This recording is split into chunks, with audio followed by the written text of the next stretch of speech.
We'll go ahead and get started. Thank you, everyone, for joining us today. We have a very special guest, Sarah Jo Tucker, who works at the Georgia Tech Georgia Manufacturing Extension Partnership, which is kind of a unique group on campus. Mhm. And we thought you all should know about it if you have interest in device development. Sarah Jo is the person to speak to there about regulatory things, etc. But what I'm going to do is let Sarah Jo introduce herself. Yes, absolutely. Thank you, Leanne. So I'm Sarah Jo Tucker. I'm excited to be here as always, talking with Leanne and the PTC. I'm currently the industry manager for medical devices at the Georgia Manufacturing Extension Partnership. And I've been at Georgia Tech for almost 9 years now, which is crazy to say. Um, I've bounced around. I started at Georgia Tech in BME as a lab manager in Professor Scott Hollister's lab, really on the R&D side of medical devices, focused in pediatrics, which is a passion of mine, and again a huge reason why I love working with the PTC. And then after 5 years, I transitioned over to the product development side of medical devices at the Global Center for Medical Innovation, also known as GCMI. Um, and so spent 3 years at GCMI, again, touching on all different types of projects, several, focused on pediatrics. And as of January, Georgia MEP expanded their medical device services. And three of us joined, myself, Sanjana Singh, and Rebecca Stone Cipher, to expand those services, still touching on all, I would say, all areas of product development from feasibility to through commercialization. um, but our bread and butter is really on the regulation side, so quality management systems, all of those standards that you hear of: ISO 1345, 21 CFR 820, 21 CFR 812. That's really our bread and butter.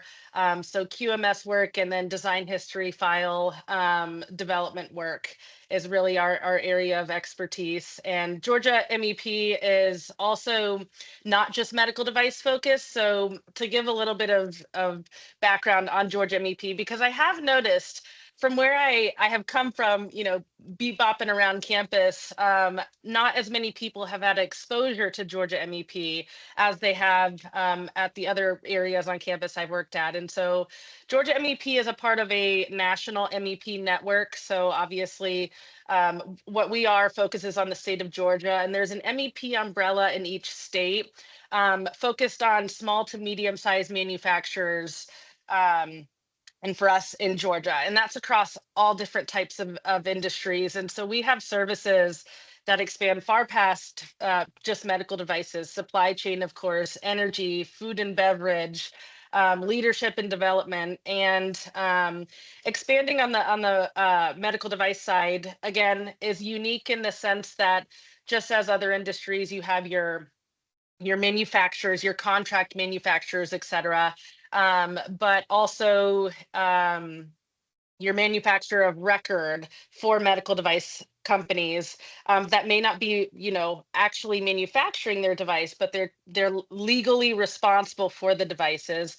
And so we kind of have this unique, area where we can work with both typical contract manufacturers and then manufacturers of record for medical devices. And then lastly, Georgia MEP is under EI squared at Georgia Tech, which EI squared is the economic development arm at Georgia Tech. I usually tell people, most people are familiar with ATDC, and they're like, "Oh yeah, ATDC," and I'm like, "Okay, we're under the same umbrella in EI squared as ATDC." So we're located at Synergy in Tech Square, and yeah, been started in January, and it's been great thus far. Awesome. So, yeah, we love what these groups do, and they are kind of hidden gems at Georgia Tech, I would say. Mhm. Um, and so you mentioned that Georgia MEP kind of expanded recently to Mhm. do medical devices. Yes. What was their reason for expanding into that? Is it just because you all fabulous people were available, or more to it? I think one, of course, yes, we were available, but at the same time, I think as a lot of people in the, Atlanta and Georgia ecosystem are seeing, is the life sciences, med tech, medical device industry is growing, pretty incredibly. And so there's a huge market for that, especially in the startup, world, especially in Atlanta. Again, being at Georgia Tech and having, CHOA nearby, and Emory and all of these other amazing places, Portal Innovations recently opening up, and the fostering of growth for innovation.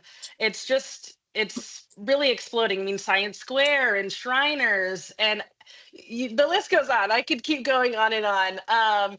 And so I think that, that was a big reason as well. It's like, wow, this is a big market that we want to capture, and continue to facilitate, at Georgia Tech and beyond. I would say typically, um, Georgia MEP, works with external groups, again, helping manufacturers, et cetera. And the med device team kind of has this unique role where we're kind of split with, of course, external manufacturers, external startups, but also we still have that large component of working with our, academic peers, trying to help them, come out of academia and start that innovation and translation of their research. Yeah, that's great. And right now I'm asking Sarah Joe questions, but if anybody has some, please put them in the chat and we will try to answer them as we go along. And also notice in the chat that there's a QR code at the top where that will take you to connect with Georgia MEP and Sarah Joe. Yes. Yes. Um, so in this new role, in the role that you have, what are Hmm. the offerings that you that Georgia MEP has for either people at Georgia Tech developing technologies or even people Hmm. external to Georgia Tech? What do you offer? So, so I would say our offerings are essentially the same for both. Of course, what I love also about what we can do at Georgia MEP is it's very specific to the needs of the company, or the faculty member, or engineer, researcher, et cetera. And so, of course, in that feasibility area, I would say, and Leanne, you've heard me say this several times. What we do the most is helping understand groups, especially in the early stage, is their regulatory pathway. So the three of us on the medical device team, none of us are regulatory affairs consultants, but we have trusted consultants that we work with.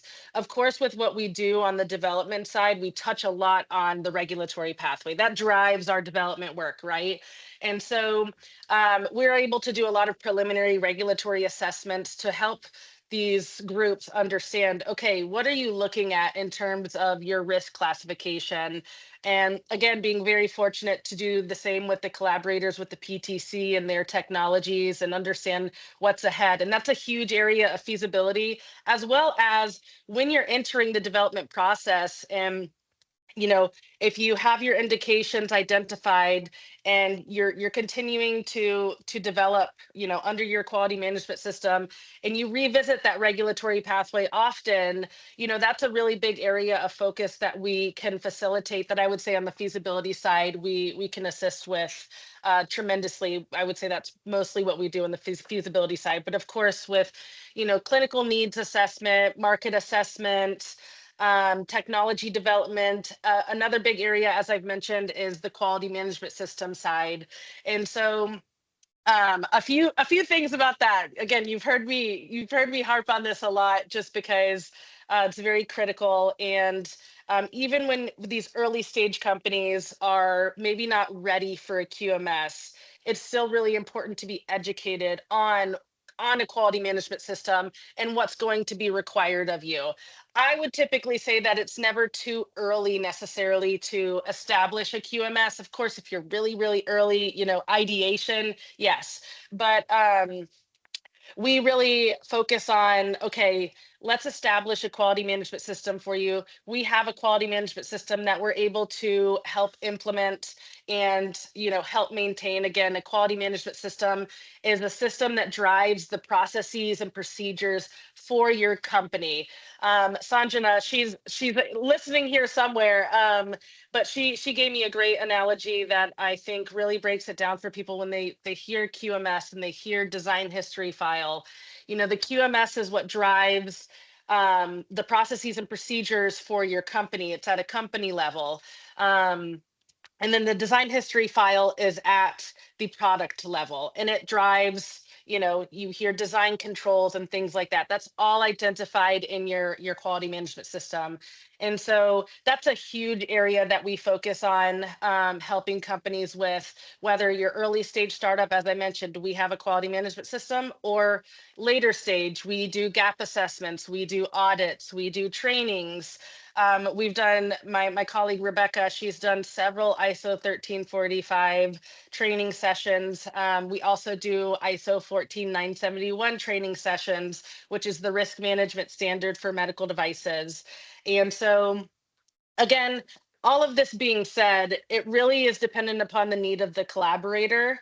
And that's something that, we believe in very strongly. Something that I love, that I've realized over the years that we've had the very fortunate opportunity to do at Georgia Tech and in our role of product development is, we've gotten to touch on all different types of technologies at different stages of the technology.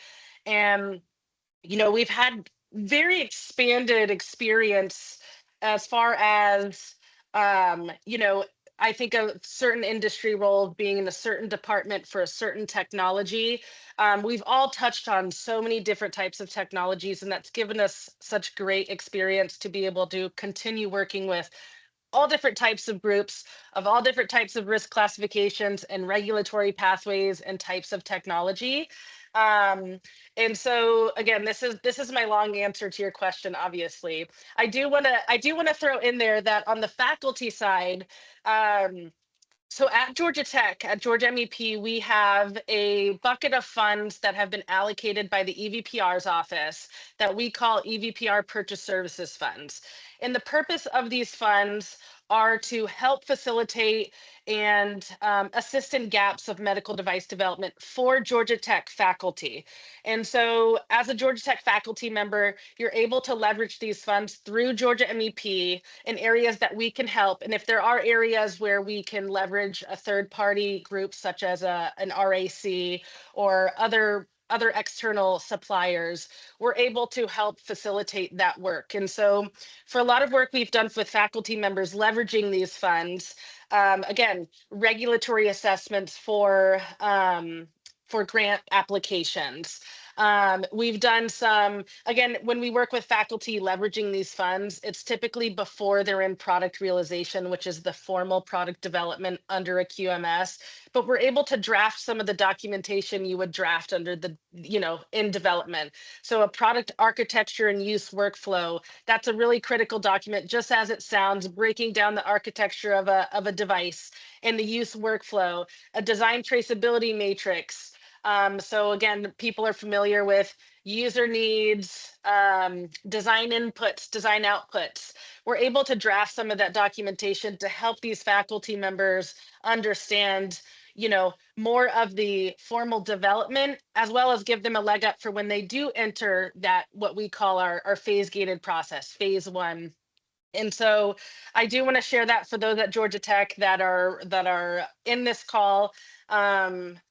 Please reach out to me if you would like to explore how we can leverage some of this funding source for you. Another big part of the reasons that these funds exist is to, as I mentioned, fill gaps in areas that may be unexpected, but to hopefully drive more applications, for grant funding, and whether that's GRA funding, SBIRs, ARPA-H. And so we've had great success with helping a lot of faculty members apply for more funding for, the development of their technologies. And so after all of that being said, I would say that's really what we touch on the most, is really on the regulatory quality management side, for all of our faculty, Georgia Tech collaborators, as well as our external collaborators. Yeah, and I love that you have a pot of money to help those researchers at Georgia Tech do these things, because they probably didn't plan for it when they asked for funding to do their Yeah. project. Yeah, absolutely. And that's another, pivotal reason why it exists, because a big part and what we do is also on the educational side. Like I said, trainings, having, creating exposure to what device development and commercialization requires. Again, we're talking about federal law in terms of the Code of Federal Regulations. And I'm so happy that over the years, so many of my colleagues have, Mike Fisher, who is a professor of the practice of the MBID program. He's been a dear friend and long time mentor of mine. We were at GCMI together. I worked with him before I was at GCMI. Salen Lucas, who's professor of the practice of capstone, was also at GCMI with me. We're kind of all expanding in different areas of Georgia Tech, coming from the same place of really focusing on the passion of, taking R&D and bridging that gap between R&D and commercialization. And because we all know that we have incredible things happening at Georgia Tech and in academia in general, right? We all know that there's life-saving technologies that we could get out there, and it's really just starting early and trying to educate and facilitate. Okay, how can we leverage the resources we have and help, again, whether we may be several years out from commercialization, how can we save time, save money, which everyone is looking to do. And as you saw, Leanne, I know you were at our talk at the Georgia Life Sciences event, the navigating the era of vanishing grants, right? And I was on the panel, and I was really excited to be on the panel because, again, everything I've already discussed already, I'm very passionate about, sharing all of this information so that we can start this process earlier, have the mindset of, okay, these are the requirements that we have to move forward with doing. If we start this earlier, we don't have to reinvent the wheel years later. We don't have to spend hundreds of thousands of dollars on preclinical studies or, benchtop testing that's, not within the quality management system and not controlled, because at some point you will have to come back to that to then kind of potentially redo it all over again if it is required, for you to, obtain clearance or approval for your technology, et cetera. And I think sometimes all of what we discuss seems as an obstacle, which you could view it as that.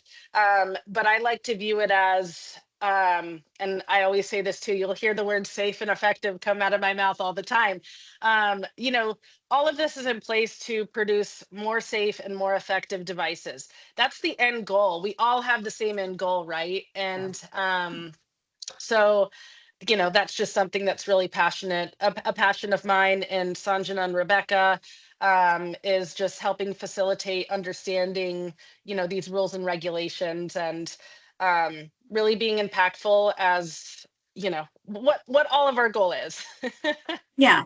And I also see you all kind of as a facilitator in a sense, right? So helping people understand what's going to be required down the road and they Yes. understand it now and do some Hmm. things properly now, it's more efficient Yes. to where you don't have to spend extra money later or extra time later. Yeah, well, a big part of that facilitation too is, I completely understand coming from the R&D side. When you have a technology that is your baby, you have lofty goals, right? It's a great thing.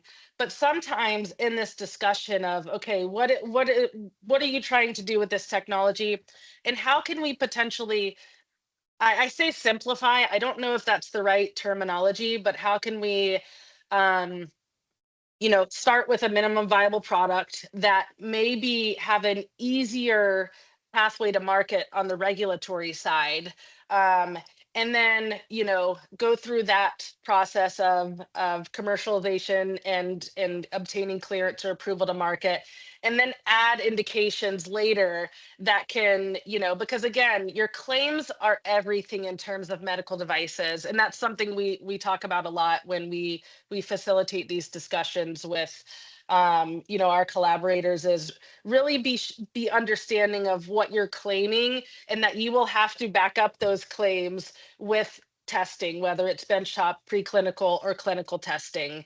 And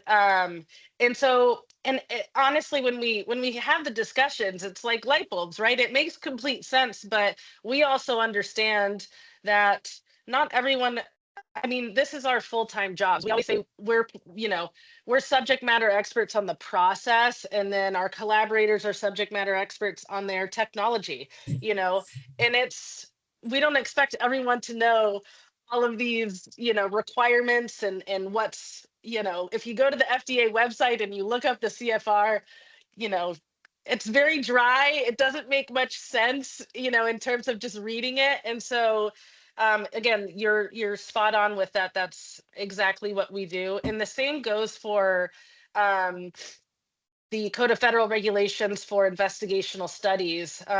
We help with a lot because, of course, we have a lot of groups that, they want clinical data.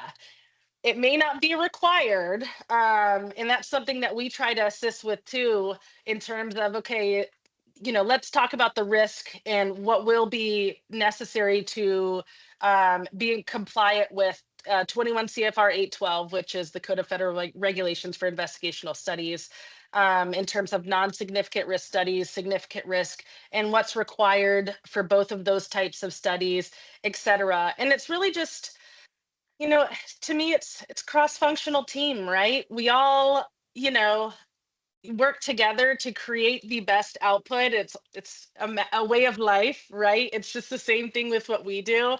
And so yeah, facilitation of the discussions of this aspect of commercialization and translation is a big part of what we do, and it's something we all love to do, truly. Yeah. So, I mean, and I sit here and listen to you talk, and I think one of the other keys is that me as a researcher, like I probably never heard of CFR, ISO, whatever, whatever, Yeah. whatever. So I wouldn't even know to look that up on the FDA website, right? Yeah. So I Yeah. think that that's what's helpful is that you all do know what people need to know about, and you Yes. can give them the heads up so they can understand and learn and be aware of what they're going to have to do. So I like Yes, that. absolutely. And it's confusing because people see, like you just said, both ISO and CFR, and it's like, well, ISO 1345, we've seen a lot, and it's, yeah, it's the like global international standard for medical devices for quality management systems. But 21 CFR 820 is what is for the United States, and you are required to abide by the FDA. And are they the same? No. Are they working on becoming more harmonized? Yes. And so it's an interesting place to be, but something that I love, because you know me very well, Ian, and I'm sure there's several people here that know me too. Um, Something that has always benefited me in my career is being able to um, simplify and understand some of these areas that are very confusing to me. And when people are able to present on topics where, I don't want to say dumb it down, because it's not dumbing it down, but making it interpreting information in a way that's easily understood by, again, people who aren't familiar, I'm like that person in the audience. I'm like, hallelujah, thank you, this makes so much sense. And I hope to be that same way with these standards and the requirements. And that's the end goal, right? So but you're exactly right. Again, as a researcher, that's why we're a great team, because we learn so much from our collaborators on the research side. And it's just fascinating, the depth of knowledge that people know on their technologies. Again, I expect that, but we're like, wow, you're incredible, right? So um so yeah, it's a very mutually beneficial relationship, I would say, for all of our projects and whatnot. Good. So everybody feel free to put questions in the chat, like I said, but I'm going to keep bugging Sarah Joe myself if you don't. So thinking about differences between working with somebody internal to Georgia Tech versus somebody Yeah. external to Georgia Tech. And then I also think about there's kind of that in between where maybe a technology comes out of Georgia Tech and it's a Georgia Tech professor Mhm. who is started a company and taking something forward. So it's kind of like three different buckets. Are there differences in the ways that you all work with those three groups, or is it really all the same? I would say overall, it's all the same. I would say before, again, most of our collaborators at Georgia Tech are still in that feasibility stage and haven't Yeah, entered QMS era just because to have a QMS, you would need an entity to establish that right, QMS. We've been in discussions with Georgia Tech, for these investigational studies. Okay, is potentially Georgia Tech going to have its own QMS to be able to funnel some of these studies through? That was a unique portion of GCMI, was GCMI had its own QMS. So that's where some, and it was housed by GCMI. So the difference for us is we don't have our own, we have the documents for one. So the SOPs, the work instructions that we implement for people.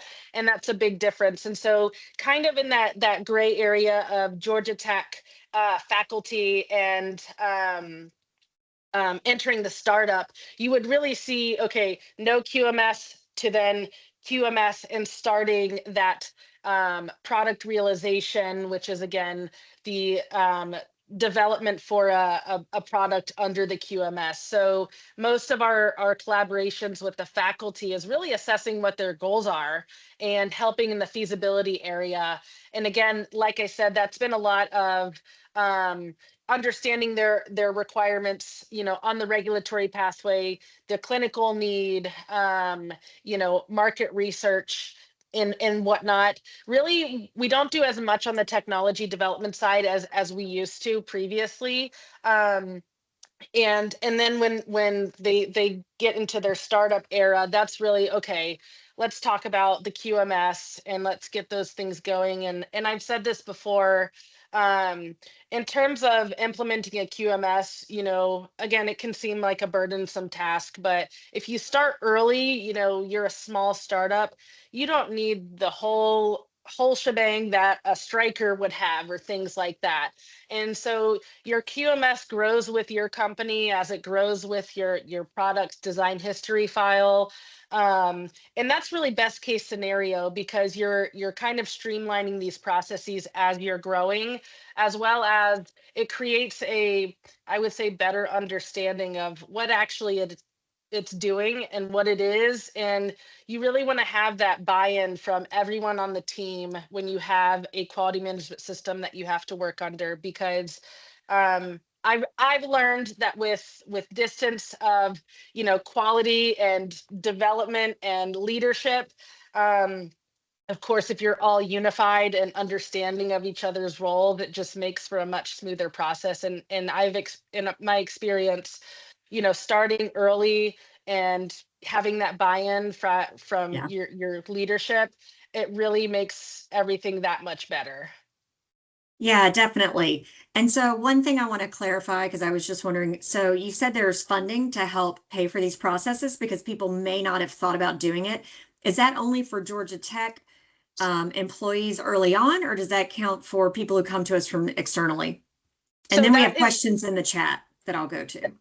perfect. That is just for Georgia Tech faculty. And so externally, I will say Georgia MEP, as I mentioned, is unique in the sense that we're part of a national MEP network, and there's an MEP in each state. And so different MEPs obtain um, different grant opportunities. And so this past summer, a grant opportunity just ended. We were in partnership with Gen Edge, which is the Virginia MEP, and we were able to subsidize 75% of our costs for our projects for external clients. And so that's just an example of different opportunities that come along on the MEP side. But as far as the Georgia Tech funding source, the purchase services, this is specific to Georgia Tech faculty projects. And so typically when faculty, again, enter that startup area, that's where additional funding sources would be required to work with Georgia MEP. But really in that early stage, um, focus is where we can leverage some of these funds for Georgia Tech faculty. Okay, perfect. And so Mike Fisher in the audience has a question. When is the right time to approach Georgia MEP about a project? What is too early? Hi, Mike. Thank you for the question. I would say it's never too early. I would never ever say it's too early just because I think everyone has a different interpretation of what too early means. And as I said, even if your idea is still up here, still engage with us so we can, understand what's going. At least for me, I know when I have things going on in my head, being able to talk through them, you know just changes the game for me with those that I talk through those with. And so we are available to chat about how we can assist, whether it's now, whether it's in the future. And so I would say please engage with us at any time. Again, we are here to help, and whether that's in initial discussions, guiding you towards different funding opportunities, connecting you with other collaborators on campus. I have a lot of groups on the physician side come to us and they have ideas, and of course that's fantastic, and sometimes it's a matter of connecting them with a faculty member in their field at Georgia Tech, right? And so my answer is never too early, Mike. I appreciate people coming to us at absolutely anytime, and even if they don't have an idea, just to learn more. That's what I'm here for, is to share more and give exposure to Georgia MEP as well as other entities on campus like the PTC, and whatnot. Cool. So Colleen Coulter says, thanks, Sarah Jo. Are the Georgia MEP funds available for children's and Georgia Tech projects? So I think thinking about it is a Georgia Tech project, there's a Georgia Tech PI, but we're doing it with somebody external like a Children's or Yes. a Shriners or Mhm. somebody. Mhm. So they would be available. Perfect. Yes, absolutely. As long as we can tie it back to a Georgia Tech faculty member, that's really where the value lies with the funds from the EVPR. Again, a big part of these funds is to be able to share the feedback and the impact of these funds for Georgia Tech and the Georgia Tech faculty. So yes, as long as we can, there's a Georgia Tech faculty member working on the project, absolutely.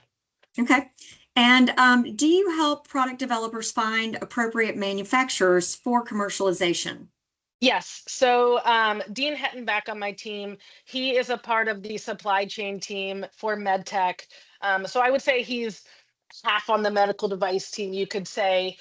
He is our go-to person for supply chain scouting, and he has expertise in terms of the medtech industry. Which again, if you're commercialized, if you are looking to shift suppliers, obviously you have your own internal supplier approval process, and different suppliers for different components are, you have your risk classifications.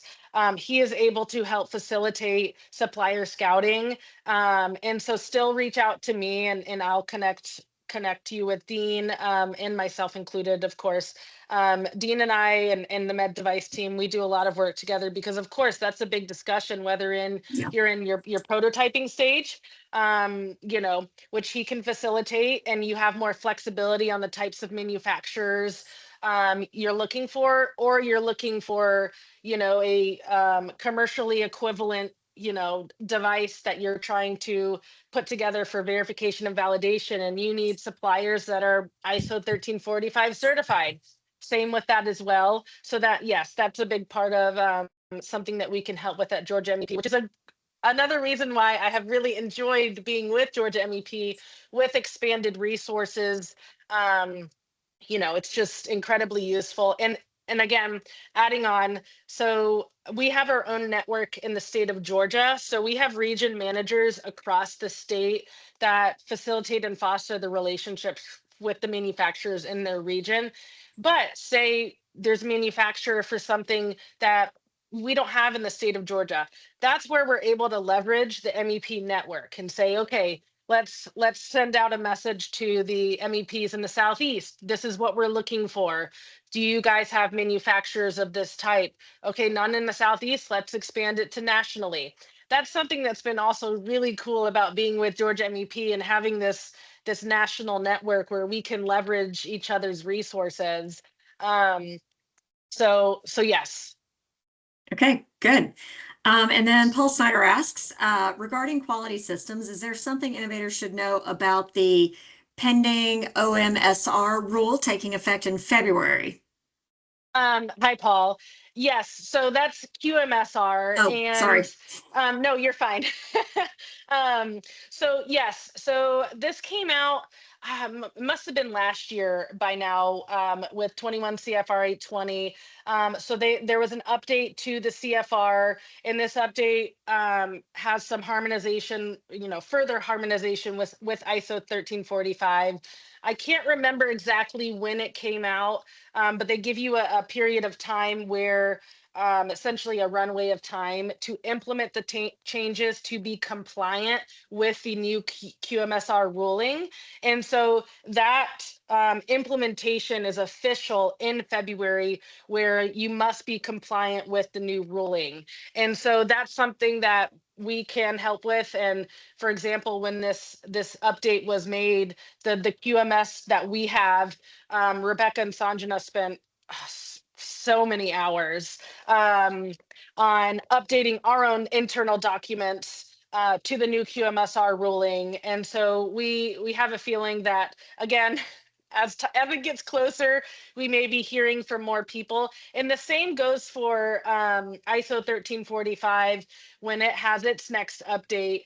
If I remember correctly, I think ISO 9001, which is the general quality management system standard, was recently updated. And typically, when the 9001 general QMS standard is updated, the other more niche standards like QMS that follows that standard ends up being updated as well. So that will be an area too where, again, a big part of what we do, understanding these updates and how to implement and maintain compliance with those updates. And I know I mentioned this at Georgia Life Sciences, Leanne, and you heard me say it a couple weeks ago at the PTC event, I think. I actually just went through the ISO 1345 lead auditor certification last week. So I have joined Rebecca Stone Cipher on the 1345 lead auditor train. And so thank you everyone who's saying congratulations. I'm really excited about that just because I have never personally been in a sole quality focused role. And compared to my colleagues, Rebecca and Sanjana and others that I've worked with in quality, um, it's a challenging role and it's daunting. And I never thought I would pursue the path. And here I am. I'm really excited. I learned that much more about the standard of ISO 1345. And so again, back to Paul's question, those are the things to know about the changes that will be officially required to be implemented in February. So if there is anyone who has questions about the new QMSR updates, again, please reach out. That's what we're here for. We'd be happy to facilitate either just a discussion, or if it leads to, assessing your QMS and how to make any, necessary changes to maintain compliance. That's a big part of what we do as well. Great. So Tabitha asks, you've mentioned a lot of documentation portions that Georgia Mhm. MEP offers. Could Yes. you speak to the aspects of manufacturing and manufacturability that your team is able to help with? And then do you help guide teams with storage requirements? What about integration, verification, and validation processes? Yes. So in terms of manufacturing, and hopefully this answers the question, Tabitha. So Georgia MEP itself does not do any manufacturing, et cetera. Sometimes that can be a level of confusion for what we are. Again, with a manufacturing extension partnership. So you do manufacturing, right? No, that's not a part of what we do. We are kind of a network group that helps the again, manufacturers throughout the state of Georgia. So we do not have any of our own manufacturing capabilities. Our work, as I mentioned, again, we have work across several different industries, whether that's med device, supply chain, energy, automation, lean, a lot of quality work, leadership and development, cybersecurity. There's a very long list. If you look at the website, it's very great and beautiful. It's a new website actually. And so in terms of our manufacturing capabilities, we do not have our own manufacturing capabilities, but that's where our connections come through. So we do a lot of networking in terms of, again, helping identify and make connections, say with different manufacturers, looking for different things, a lot of facilitating. Again, our mission is focused on small to medium-sized manufacturers. So really focusing on how we can help those manufacturers grow and supply, whatever we can for their needs. And then the second question, in terms of, was it verification and validation, et cetera? Uh-huh. Yeah. Yes, we can absolutely facilitate any work that's helped as a third party consultant, assessing what you've identified for your verification, validation, etc.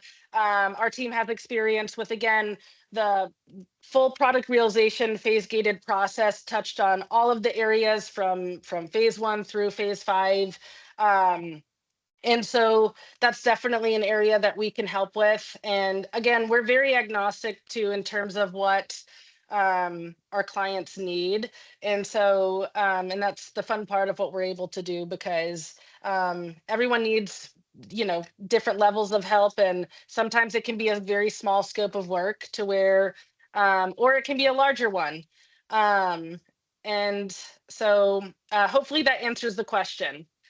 Yeah, she had one more question within it that said, what about storage requirements? Yeah, Can- absolutely. We can Okay, absolutely help with that. okay, perfect. And then Mhm. Paul asks, does that help identifying manufacturers include auditing for ISO 1345 and other assessment? Um, so which part of auditing, including auditing, um, I'm looking at the question now. Does that help Yeah. identifying manufacturers, including auditing for ISO 1345 and other assessments? I don't know exactly what you're asking, Paul, in the question, um, but we do ISO 1345 audits. Um, and so again, that can be manufacturer of record, that can be contract manufacturer, that can be, you know, anyone who's touching the medical device life cycle is required to be compliant with ISO 1345. You're not required to be certified. That's an extra level, which is fantastic when you do identify partners, or if you choose to be ISO 1345 certified, that's fantastic. It's its own rigorous process. But everyone who touches on the medical device life cycle is required to be compliant with ISO 1345. And so, okay, I see the question now. And yes, we can audit those. Yes, we can. So we can audit them. And then of course, if again, for groups that are identifying suppliers for their own process, um, in their QMS, they should have their own supplier controls and auditing processes to identify, if they fit the risk classification of the supplier, et cetera, et cetera. But we can facilitate all of that work. That's a great question. Good, perfect. So, thinking about this and kind of looking towards the future, y'all are kind of just starting this out at Georgia MEP, which I think is Yeah. awesome. Mhm. But what gets you excited about, kind of as we move forward with medical device innovation, at Georgia Tech or in the state of Georgia or beyond? What's exciting to you? Honestly, it's really the impact. I obviously have experience with, with Scott Hollister's project and the tracheal splint and seeing the impact from, and that's a unique project, I must say, to those who aren't familiar, where the device was able to be used under an expanded access pathway with the FDA. And when you're able to see the impact of technologies, and innovative life-saving technologies, it's I mean, I'm at a loss for words, okay? And Leanne, you know this too. And I say this all the time because it's a big part of my journey. But my son was saved by life-saving technology. He was on ECMO, and with all of that comes all different types of technologies, because ECMO, as life-saving as it is, it's you're considered the most stable but the most ill patient in the hospital when you're on ECMO, right? He was on dialysis. He, had chest tubes. He was intubated. He had NG tubes. He had all different types of stuff. And, obviously being there with him, I have my own personal experience, but then you see all of these other children in the hospital too when you're there for long periods of time. And from a personal experience, um, that's really where that just the impact, and when you see the impact to families, to children, to individuals, just humans. Oh, it really, it makes you, just think about, what life is about, and, humans helping other humans. And that's the ultimate goal for everyone, as I've said. And that's really what excites me, because there really is so much amazing technology that's being developed at Georgia Tech and other academic institutions and hospitals, et cetera. And honestly too, it's really exciting to see the amazingness of humanity focusing on. And that's something I love about pediatrics too, because pediatrics may not be the most lucrative market. Yeah, we know that, of course, but it's kids. And kids are, I just it always makes me emotional, because when you get to be head on with it like I was, and see the smiles and the joy from these children that go through so much. I mean, children are so resilient. And knowing that I get to be a part of it in so many different ways, again, whether it's an introductory conversation, if someone gets anything out of a call with me that helps them, translate and commercialize a technology, I did my job. And that's what I care about. And that's what I love about so many people in our ecosystem.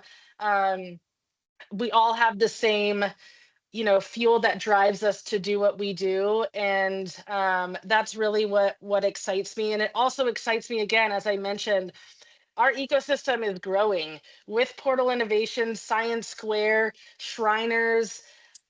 I'm like, oh my goodness, this is amazing, right? I mean, things are really happening in Atlanta. And again, having all of these different colleges, throughout the university system of Georgia, and medical schools and hospitals, what a place to foster this type of work. And I have my own bias to Children's Healthcare of Atlanta, obviously, because they saved my child. But we have just such incredible, groups here, that, again, I mentioned cross-functional team. We all work together. Yeah. We get that beautiful result that we're all looking for. Yeah. I totally agree. I mean, whenever I see anything that we've done that touches a child and makes things better, it's the whole reason we do this for sure. I Exactly. completely Exactly. agree. Yeah. Yeah. Yeah. Okay, you do have another question in the chat. Great. And we're coming to the end, so if anyone else has more questions, go ahead and put them in the chat. The question asks, can you please talk to some of the downstream capabilities of Georgia MEP, such as marketing? Yes, we have an entire marketing team, that does all of the marketing at Georgia MEP itself, but also is available for external groups. And I have to say, I've never had a marketing team. Again, I've been at Georgia Tech for 9 years, and I was in the BME department. I was at GCMI, and Georgia MEP is the first group that I've really experienced a full-fledged marketing team. And wow, that is all I have to say. I don't know the full ins and outs of what the marketing. I would say the marketing team is capable of all of the areas of marketing that are, that are comprised of what marketing does. But they are available to work with third party groups. And that's, again, something that's really unique and cool about Georgia MEP that I've really loved is I've learned so much on the marketing side, just from having a marketing team and being able to watch them not just work with me, but work with external clients. And so that's a big area of service that Georgia MEP is able to offer as well. So if you have any questions, again, please reach out to me. If you have any questions about any of the areas of expertise for Georgia MEP, please reach out to me and I will connect you with the correct person if it's not myself. Um, because again, that's kind of, I've never been a part of a larger group versus my direct focus. And so it's so fun being able to kind of facilitate even those types of connections outside of the med device world. And so I really enjoy that. But yes, please reach out about the marketing. Yep, and they can do that by going to the QR codes that we put in the chat. If you click Yes. on the picture of the QR code, it makes it bigger so you can actually take a picture of it with your phone. But that would be a Yes. great way to reach out to Sarah Joe. And I'll send it one more time, and um there, I just sent it again. great, and Eddie's super nice, giving you and me compliments. Thanks, Eddie. Thank you, Eddie. We love Portal too. Um, Yes. yeah, but I do agree that the ecosystem in Atlanta for medical device development, and from my perspective, especially pediatrics, Hmm. is really, really great here. And Hmm. we do have all those resources. And I'm a connector, Sarah Joe is a connector, Eddie is a connector. Lots of Yes. connectors in the area. So lots of people who can ask questions or get you to the right person Hmm. when you have a question or when you want to reach out to somebody. We can help make that happen for sure. Yes, absolutely. All right. Are there any Perfect. other questions from the crowd? If not, we might end a couple of minutes early You and guys can run to lunch. yeah, get something to eat really quickly before Yes. your next meeting starts in Yeah. 5 minutes. Yeah, but thank you so much for coming and being on today's Tech Talk. Yeah. Leanne West, Chief Engineer of Pediatric Technology here at Georgia Tech.